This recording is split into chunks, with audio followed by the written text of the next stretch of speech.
नमस्कार, खबरें जारी न्यूज स्टेज पर मैं हूं आपके साथ मकसूद खान। आपके मुद्दे में बात मध्य प्रदेश की, जहां पर मुद्दों और जनता के सरोकार पर लड़ा जाने वाला चुनाव इस बार मध्य प्रदेश के उपचुनाव में गायब दिख रहा है।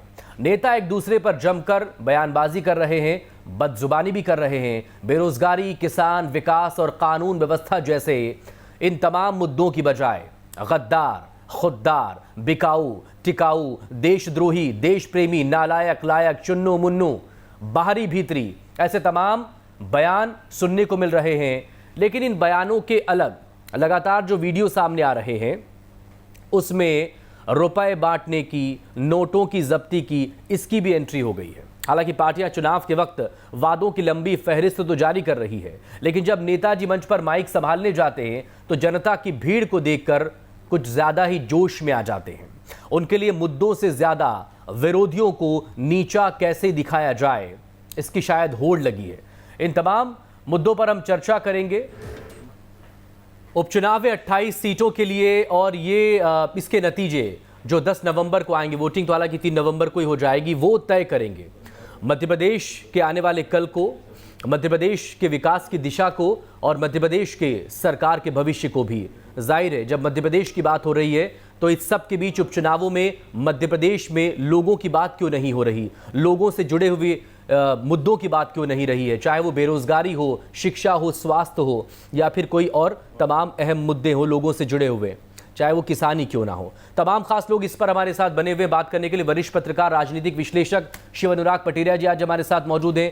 बीजेपी की तरफ से गोविंद मालू जी हैं, सीनियर नेता हैं आप, और भूपेंद्र गुप्ता जी सीनियर कांग्रेस लीडर, वो भी आज हमारे साथ मौजूद है इस अहम मुद्दे पर बात करने के लिए। बहुत स्वागत है आप तमाम लोगों का। गुप्ता जी, शुरुआत आप ही से, क्योंकि लगातार शुरुआत जो हुई है बयानबाजी की वो आप ही के बड़े नेताओं की तरफ से हो रही है। क्या मुद्दे नहीं है बात करने के लिए?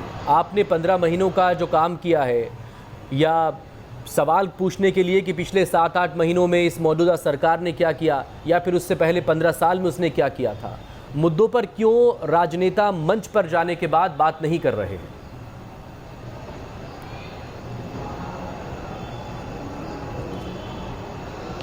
आपको जो है ये बताने में संकोच क्यों हो रहा है कि 15 साल के काम पर सरकार चर्चा करने के लिए तैयार नहीं है? और दूसरी चीज, आपके मैं इस बात से असहमत हूं कि इसकी शुरुआत कांग्रेस ने की। आपने जो बात बताई है अभी खुद ही अपने एजेंडे में, सबसे पहले जो है मध्य प्रदेश में भारतीय जनता पार्टी के पूर्व अध्यक्ष ने बयान दिया कि जो कमलनाथ हैं वो आतंकवादी हैं। उसके बाद मुख्यमंत्री ने जो है ये कहा कि ओए सुन ले कमलनाथ, इस भाषा में उन्होंने बात की। और उसके बाद जो है ये लगातार जो पतन हो रहा है ये होता जा रहा है। हमारे जो है कमलनाथ जी ने लगातार इस सरकार को चुनौती दी, शिवराज सिंह को चुनौती दी कि आओ एक मंच पर खड़े होकर अपने 15 साल का हिसाब दो, मैं 15 महीने का हिसाब देता हूँ। ये पलायन कर गए क्योंकि इनकी हैसियत नहीं थी इस पर जवाब देने की, इन्होंने कोई काम नहीं किया, इन 7 महीनों में घोटाले किए। तो जो है ये इसके जवाब देने की हम तो आज भी ताल ठोक रहे हैं। अगर हिम्मत है मुख्यमंत्री जी में, और आप लोगों के कैमरे भी सनसनी देखना चाहते हैं, आप थोड़ी जनता की आवाज देखना चाहते हो, तो आप जब देखने की कोशिश करेंगे तो जो है राजनीति को उस पर बात करनी पड़ेगी। हम देख रहे हैं गुप्ता जी, ये हम आज भी तैयार हैं। मुख्यमंत्री तय कर लें जगह और स्थान और बता दें जी। लेकिन दोनों पार्टियों के नेताओं को एक मंच पर आना होगा ना, कोई आने को तैयार नहीं होता है ना, सवाल तो इसी को लेकर है। लेकिन मंच पर जब बड़े नेता पहुंचते हैं तो फिर वो इस तरह की बात क्यों करते हैं? अब जैसे कि पूर्व सीएम ने जो बयान दिया, आप चाहते अगर मुद्दों पर बात करना तो फिर आप मुद्दों के ऊपर बने रहते, बात नहीं करते। अगर बदजुबानी बीजेपी की तरफ से हुई थी या सामने वालों की तरफ से हुई थी तो फिर आपके नेता उसमें क्यों कूद गए? हाँ, तो आप हम नहीं कूदे हैं, हमें तो कुदाया जा रहा है। हमने तो जो है साफ सुथरी बातें की हैं, उसके अर्थ के अनर्थ आप लोग लगवा रहे हैं और वो भारतीय जनता पार्टी लगवा रही।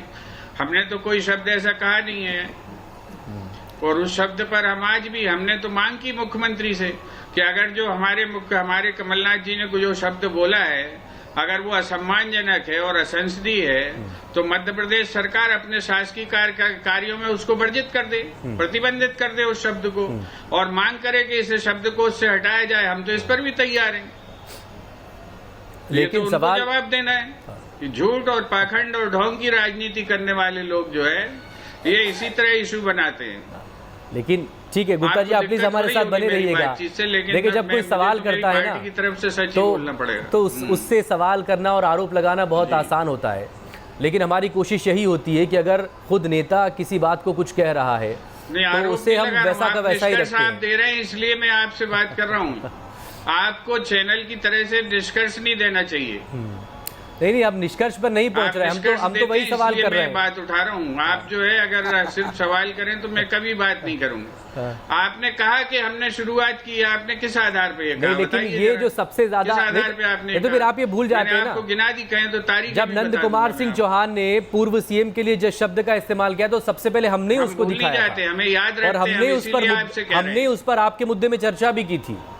आप शायद उस वक्त हमारे साथ जुड़ नहीं पाए थे, लेकिन आपकी पार्टी से कोई और नुमाइंदगी करने के लिए आया था। अभी आपने उसे जो है ठीक कर लिया। अभी फिर आपने अभी उसको ठीक फिर आपने क्यों उसे ठीक कर लिया कि उन्होंने कहा था उनका आतंकवादी काल था। आप जब कह रहे हैं कि हम बात नहीं करते तो सीधा मैं सिर्फ आपको ये बता रहा हूँ कि उस मुद्दे पर सबसे पहले हम ही ने डिबेट की थी, हम ही ने उस पर डिस्कशन किया था। क्यों मैं वही कह रहा हूं, आपने खैर राजनेताओं का काम है सफाई देना, मेरा काम अपना पक्ष रखना और सवाल पूछना है, तो मैं ज्यादा इसमें वक्त जाया करूंगा नहीं। बट प्लीज आप हमारे साथ बने रहिएगा। गोविंद मालू साहब आप बताइए, बयानबाजी तो हो ही रही है, लेकिन लगातार ये वीडियोस क्यों सामने आ रहे हैं? आग्रह करूंगा कि आप सवाल पूछें। ये लगातार वीडियोस क्यों सामने आ रहे हैं? जैसे कि आकाश विजयवर्गीय का एक वीडियो सामने आया था, 500 रुपए वो आरती की थाली में डाल रहे हैं। बिसाऊलाल सिंह का 100 रुपए नोट बांटने का वीडियो सामने आया। अब सुर्खी से एक और वीडियो सामने आ गया है। इस तरह के वीडियो क्यों निकलकर सामने आ रहे हैं? कांग्रेस इस तरह का, देखिए कांग्रेस की आदत है। मकसूद भाई मेरी बात सुन लीजिए। कांग्रेस को तो कोई सवाल करता है तो उद्वेलित होती है, आप पूछें या कोई मीडिया पूछे तो उनने जो कहा बस वो सत्य और अकाट्य। ये उनकी पुरानी इंदिरा गांधी के ज़माने से जो एक तानाशाही की आदत है ना, सेंसरशिप लगा दो, हम ही बोलेंगे, हम ही बोलेंगे, वही सुनेंगे लोग, हम लोगों की नहीं सुनेंगे। हमने चोरी की, हमको लोग साहूकार बोले, हमने डाका डाला, हमको लोग बोले संत हो तुम तो बहुत बड़े पुण्यात्मा हो। इन्होंने 15 महीने तक जिस ढंग से लूटा है मध्य प्रदेश को, उस बात को छुपाने के लिए ये लोग कभी आइटम बोलते हैं, कभी धमकी देते हैं। अब मेरी बात सुन लीजिए गुप्ता जी, मन की बात कौन करता है? नाम तो लो। आपको बहुत ज्यादा विचलन है। अब सरकार आने वाली नहीं है आपकी, अब कभी नहीं आएगी मध्य प्रदेश में सरकार। डर क्यों लग रहा है? नाम लीजिए, कौन करता है मन की बात? बाद में शिवराज सिंह चौहान वो तो बात भूल जाओ, जनता लाती है सरकार, और आपके घोटालों को जनता लाती सरकार। ये अहंकार, घोटालों के ये अहंकार आपको 2018 में भी था। आप सब जेल जाने वाले हैं। देखिए जेल जाने के लिए तैयार रहिए। 2018 में भी ये घमंड था, घूरे पे फेंक दिया जनता ने। आपने कुछ करा नहीं, जनता ने आपको घूरे पे फेंक दिया 2018 में, बहुत दूर नहीं गए अभी। जो 15% जनता ने घूरे पे फेंक दिया आपको 2018 में, इसी घमंड के कारण। देखिए अभी भी घमंड की बात हो रही है, लेकिन बाकी और कारोबार। ठीक है, पटेरिया जी से बात करेंगे। आप प्लीज दोनों हमारे साथ बने रहिएगा। पटेरिया जी 15% वाला है तुम्हारा मुख्यमंत्री। पटेरिया जी से बात कर लेते हैं। गुप्ता जी प्लीज बने रहेगा प्लीज। पटेरिया जी, क्यों आखिर मध्य प्रदेश के उपचुनावों में मुद्दों पर बात नहीं हो रही है? क्या नेता मुद्दों पर बात नहीं करना चाहते हैं? क्योंकि अगर मुद्दों पर बात होगी तो पोल खुल जाएगी क्या? हम आने वाले हैं, हम देख लेंगे। अरे भाई किसको डरा रहे हैं आप? देखिए वास्तव में राजनेताओं की फितरत है, राजनीति की फितरत है कि आप यहाँ की बात कर, दाएं की बात करें तो वो बाएं की बात करने लगते हो, बाएं की बात करें तो दाएं बात करने लगते हैं। एक शेर का एक छोटा सा हिस्सा मैं आपको सुनाता हूँ, पूरा उस पर प्रासंगिक नहीं रहेगा कि तू इधर उधर की बात न कर, तू तो बता एक कारमाल लुटा क्यों है।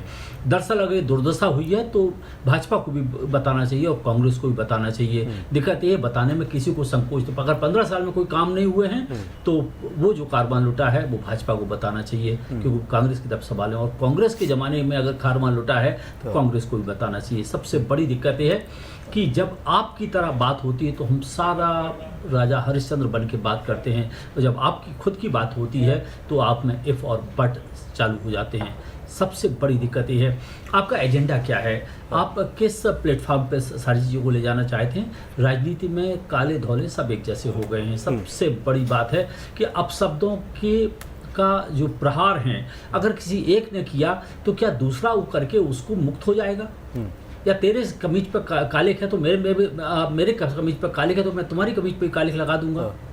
मुझे लगता है शीर्ष पुरुषों को अपने शब्दों के बारे में बहुत गंभीरता से ध्यान रखना चाहिए, क्योंकि मध्य प्रदेश की सियासत ये ऐसी है कि कभी व्यंग में, कभी तंज में, कभी दूसरे कारणों से आरोपित एक दूसरे को कर रहे हैं। लेकिन सवाल इसी को लेकर पटेरिया जी, कमलनाथ कमरनाथ हैं क्योंकि उनके मतलब बेरोजगारी का एक बड़ा मुद्दा है, शिक्षा का जुड़ा आपका एक मुद्दा है, कोरोना अलग से चल रहा है और स्वास्थ्य सेवाएं किस तरह से चरमराई हुई थी, इंफ्रास्ट्रक्चर तक मौजूद नहीं है बहुत से इलाकों में, तो इस पर बात क्यों नहीं हो रही है? किसानों की अपनी परेशानियां हैं। एक वक्त में लग रहा था कि ये चुनाव जो है वो 15 महीने के कार्यकाल बनाम 15 साल के कार्यकाल पर हो सकता है, क्योंकि लगातार बयानबाजी इसी तरह की हो रही थी। लेकिन उसके बाद फिर अचानक से एक पार्टी की तरफ से बयान आया, उसके बदले में दूसरी पार्टी की तरफ से बयान आया, और ये बयान कोई ऐसा नहीं कि कोई सिंगल विंडो में आया है, ये बाकायदा मंच के बीच से इस तरह के बयान आए हैं जब आप अपने लोगों के, अपने समर्थकों के बीच पहुंचे।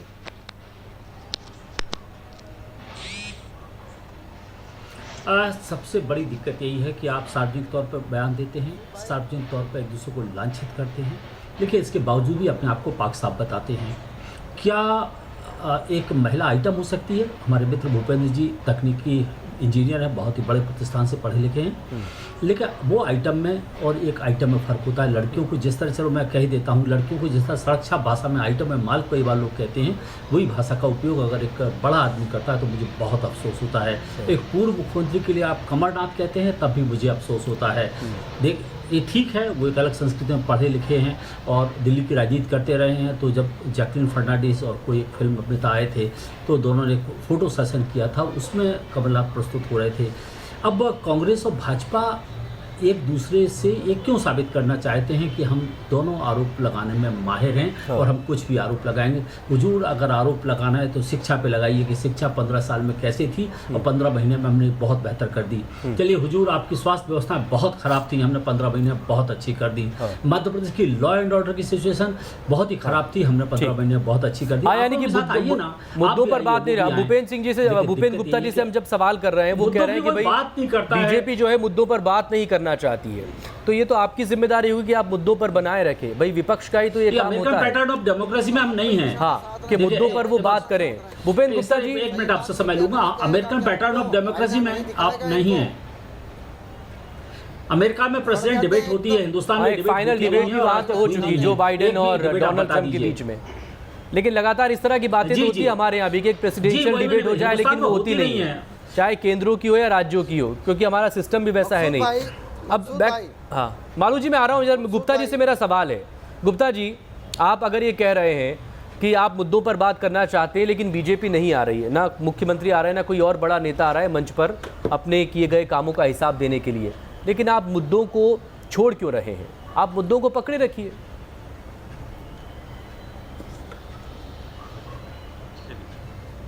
चलिए, मैं आपके इस बयान से सहमत होकर मुद्दों को पकड़ता हूँ, और अभी आप इसका ले रहे हैं जिस पर डिबेट कराइए, जवाब दिलवाइए।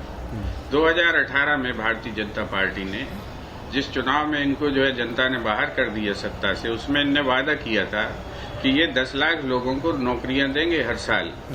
इन्होंने वादा किया था कि ये हर साल जो है 75% अंक लाने वाली बच्चियों को मुफ्त में स्कूटी देंगे और उसका रजिस्ट्रेशन जो है सरकार कराएगी जी। इन्होंने कहा था कि ये 2000 करोड़ रुपए का मूल्य स्थिरीकरण कोष बनाएंगे, जिससे किसानों को जो है प्राइस को हम रेस्टोर करेंगे। इन्होंने ये कहा था कि ये जो है व्यापारियों के लिए व्यापारी कल्याण के आयोग की स्थापना करेंगे। आज 7 महीने सरकार को हो गए, इनमें से एक भी काम किया हो, इसका जवाब ये दे दें। आज जो है 6000 लोगों को नौकरी से निकाल दिया मध्य प्रदेश सरकार ने, और 10 लाख लोगों को नौकरी देने की बात कर रही थी, इसका जवाब दे दें। ये मालू साहब दीजिए जवाब। आज ही जिन मुद्दों को लेकर शिक्षा विभाग से, मालू साहब जिन मुद्दों को लेकर, चाहे वो गेस्ट फैकल्टी का मुद्दा हो, चाहे वो गेस्ट फैकल्टी का मुद्दा हो या बाकी और योजनाओं से जुड़े हुए मामले हो, आप लगातार 15 महीने तक जिस सरकार को घेरते रहे, आपने 7 महीने में क्या किया उनके लिए? भाई,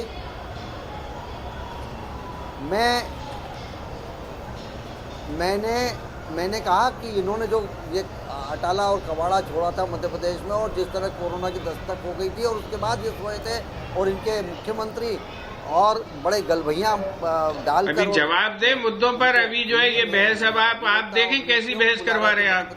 मैं तो खड़ा हूँ दम से बहस करने के लिए, और ये अभी अटाला और कबाड़े में घुस गए। आप लोग इनसे पूछे हैं, जवाब दें। किया है इसके जवाब, चार सवालों का जवाब दो आप। ये फर्जीवाड़ा मत करिए आप, ये देना ही पड़ेगा। ये फर्जीवाड़ा मत करिए। आपने पढ़ा तक नहीं अपना घोषणा पत्र। आप लोग अपना दिमाग जो है नागपुर के लॉकर में बंद कर देते हैं। जवाब दीजिए जो पूछा मैंने, हिम्मत हो तो। मार्च में आपको पता नहीं कि आपकी पार्टी ने क्या वादे किए थे। आपको इतनी भी समझ नहीं है कि आप पढ़ के आए अपनी पार्टी का घोषणा पत्र। जवाब दीजिए आप, अक्टूबर की बात। आप जवाब दीजिए जो मुद्दे मैंने पूछे। एक साल में जो सवाल पूछा उसका जवाब दीजिए आप। स्कूल बंद कर दिया। जो सवाल पूछा उसका जवाब दीजिए आप। एक साल में जो सवाल पूछा उसका जवाब दीजिए आप। ये मध्य प्रदेश आपको की कुछ भी नहीं संपत्ति मालूम बेची है। आपने। आज ये आपके टाइम अखबारों में छपा है, आप लोगों के टाइम अखबारों में छपा है। कर्ज माफी पर लगातार गलत बयानी करते रहे। क्या किया इस पर? सहायता समूह आप का कर्ज बताओ माफ जवाब करने पर दो। गलत बयानी करते जो रहे। सवाल मैंने पूछे 5 उनके रुपए जवाब डीजल दे पेट्रोल दीजिए में आप। कम करने की आपने वचन जवाब बाबू साहब दे दीजिए ना जवाब। जो आपने क्या मसला है? वचन दिए थे उन पर बात करिए आप। और मध्य प्रदेश में जो 25,000 करोड़ इसे सिलेक्टिव पॉलिटिक्स कहते हैं। उसका क्या किया? इसे सिलेक्टिव पॉलिटिक्स कहते हैं मालू साहब। देखिए आपके टाइम बहुत अच्छे से डिस्क्राइब करेंगे शिव अनुराग पटेरिया जी तो कहते थे कि चमगादड़ अपने फायदे और अपने हिसाब का जो मुद्दा है उसे आप पकड़ लीजिए, लेकिन कोई आपसे सवाल कर रहा है तो उस पर आप जवाब देंगे नहीं। डिवाइस के लिए एक अलग टेंडर, ये देखिए आपके टाइम छपे थे अखबारों में। आपने विज्ञापन रोकने के बाद अखबारों ने छापे हैं। ठीक है, आपने इस पर फिर क्या किया? उसके बाद विधानसभा का सेशन हुआ था ना, बातों का जवाब मांगने वाली है हालो साहब। कि वचन पत्र के 1 से लेकर आप पिछले 7 महीने से आप सरकार में है ना। देखिए हमने किया ना, आपने क्या किया? कोरोना के काल में हमने शपथ ली, और पिछले 4 महीने में हमने लगातार उसके बाद न केवल स्वास्थ्य सेवाओं को सुधारा, बल्कि कई सारी जो योजना इन्होंने ऐसी स्वास्थ्य सेवाएं आपने सुधारी है मालू साहब, हमने चालू किया है। और कि प्रदेश का जो सबसे बड़ा शहर है इंदौर, वहीं से लगातार इस तरह के मामले सामने आए हैं। जो मध्य प्रदेश का सबसे बड़ा सरकारी अस्पताल है, कि कैसे वहां पर शवों के साथ और कोरोना मरीजों के साथ जो हाल हुआ है, मकसूद भाई उनकी डेड बॉडीज के साथ, तो बाकी और प्रदेश के इलाकों की बात तो हम कैसे करेंगे? देखिए मकसूद भाई, ये निजी अस्पतालों को लाइसेंस निरस्त करने का जो घोषणा है वो मुख्यमंत्री जी ने की, और कार्रवाई भी हुई है। ये लोग लाशों पर राजनीति करते हैं। मैं इनसे पूछना चाहता हूँ स्वास्थ्य के बजट को कहाँ पर ले गए? अरे फिर अब इस बारे में बात होगी ना। पैसा ले गया, किसने कमीशन खाया, किसने लूट मचाई, और उसके बाद भ्रष्टाचार की पराकाष्ठा। अरे तो भ्रष्टाचार के मामले में आपने 7 महीने में जांच क्यों नहीं बैठाई? पैसे लेने के लिए किसी एक आदमी को तो आप पकड़ कर अंदर कर देते। मध्य प्रदेश को बेच दिया, ये पीडब्ल्यूडी की संपत्ति बेची आपने क्या नहीं किया? आपने मध्य प्रदेश का बंटाढार सेकंड जो है निष्कर्ष 15% बंटाढार सेकंड आ गए। उन्होंने मध्य प्रदेश का बंटाढार कर दिया। शिवनाथ पटेरिया जी, हमने पटेरिया जी से बात करेंगे। बालू साहब देखिए, आप फिर जवाब नहीं दे रहे हैं। अभी ये रोते रहेंगे। आप कहते हैं कि सवाल नहीं पूछा जाता है, जब सवाल पूछा जाता है तो आप जवाब नहीं देते उसका। के खाते में डाला है पटेरिया जी, मजदूर और मतलब कितना बेहतरीन ये नमूना है, ये कितना बेहतरीन एग्जाम्पल है सिलेक्टिव पॉलिटिक्स का, कि आपसे सवाल ए को लेकर किया जा रहा है, आप जवाब बी को लेकर दे रहे हैं। मैं मकसूद भाई से कह रहा हूँ कि वचन पत्र पर बात करिए। देख, यही तो राजनीति और राजनेताओं की खूबी होती है कि आप बात उनसे अमेरिका की करें, वो जापान का उत्तर आपको देंगे। आप रोटी की बात करें, वो आपके सेल्फ प्राइड की बात करने लगेंगे। एक्चुअली जो गोल लगातार सेट करते रहते हैं या रिलोकेट करते रहते हैं, वो राजनीति है। सबसे बड़ी बात है कि इसमें कोई पीछे नहीं है। अगर एक सवाल किया जाए कि साहब डीजल पेट्रोल की कीमतें कम करने का कांग्रेस ने कुछ वादा किया था, जन आयोग गठित करने की बात आपने कही थी, तो क्या हुआ? वो तो कांग्रेस भी जवाब नहीं दे पाएगी। दिक्कत यह है भाजपा और कांग्रेस दोनों लगभग एक प्लेटफॉर्म में खड़ी हुई मुझे नजर आती हैं। दोनों के अपने कमजोर बिंदु हैं। सबसे बड़ी बात है, जब हम घोषणाएं करते हैं तो ऐसी घोषणाओं को पूरा जल्दी जल्दी कर लेते हैं जिसको कोई फाइनेंशियल एस्पेक्ट नहीं होता, लेकिन जिसमें मुद्रा लगती है वो करने से सबसे हर कोई पीछे हो जाता है। एक जमाने में बीजेपी ने भी ऋण मुक्ति की बात कही थी, 50,000 रुपए तक की लोन माफ करने की बात कही, बीजेपी ने नहीं किया। दरअसल कमजोर बिंदु कमजोर हल्के सबके हैं, और मुझे लगता है एक बढ़िया डिबेट होना चाहिए बीजेपी और कांग्रेस के दोनों के घोषणा पत्रों पर, और तब सबकी कलाई सामने खुल जाएगी कि किसने क्या किया। बिल्कुल सही। 3 नवंबर से पहले ये भी करेंगे एक बार। गुप्ता जी अब बताइए। हमारी तो कोशिश होती है कि डिबेट हो, सवाल भी हम करते हैं, लेकिन जब जवाब ही नहीं मिले तो हम भी क्या कर सकते हैं। डिबेट होना चाहिए, बताना चाहिए, वो नहीं दे रहा है जवाब चाहिए। वो उसी तरह से जवाब नहीं दे रहे जैसे आपने वो बेरोजगारों बेरोजगारी भत्ता नहीं दिया। हमसे हमारी सरकार के बारे में पूछ लीजिए, और बेरोजगारी भत्ता जवाब दे देते हैं उनको। ये जो है एक वोट चलाने और जवाब देने दे तो की बात कर रहे थे, हाथ जिले में तो बोलने वाले थे। जगह बंद कर दे इनका। मालू साहब अच्छा सुन लीजिए, मालू जी सुन लीजिए, बंद करो यार। वाइंड अप करेंगे। तुम्हें अभी समझ नहीं है बातें करने की यार। मालू जी आप एक्सपायरी डेट का मामला हो आप। अरे थोड़ा सम्मान देखिए। आप एक्सपायरी डेट के हो गए मालू जी, अब आपके बस की नहीं है प्रवक्तागिरी। अब नए लड़कों को भेजा करो आप। हाँ, गलत बात कर रहे हैं तो आप बोलने दें मुझे। अभी क्या बातें कर रहे हैं वो उसका जवाब मैं उसी भाषा में दूंगा। मुझे बात बोलने दें, या फिर अब आप इनका या तो इनका माइक बंद कर दें आप, या मुझे बोलने दें। बहुत शुक्रिया आपका। मेरे पास वक्त ही इतना था, आप दोनों एक दूसरे के माइक बंद करवाएं, कैसे काम चलेगा। मेरी वैसे कोशिश होती है कि किसी का माइक बंद ना हो, लोग अपने हिसाब से ही जो है एक दूसरे को बोलने का मौका दें। बहुत शुक्रिया। आगे आपसे बात फिर होगी। 3 नवंबर से पहले और भी बैठेंगे, और भूपेंद्र गुप्ता जी कोशिश होगी कि मुद्दों पर ही हम रहे और मुद्दों पर ही हम बात करें। पटेरिया जी हमारे साथ बने रहेंगे। छोटे से ब्रेक के बाद छत्तीसगढ़ पर बात होगी।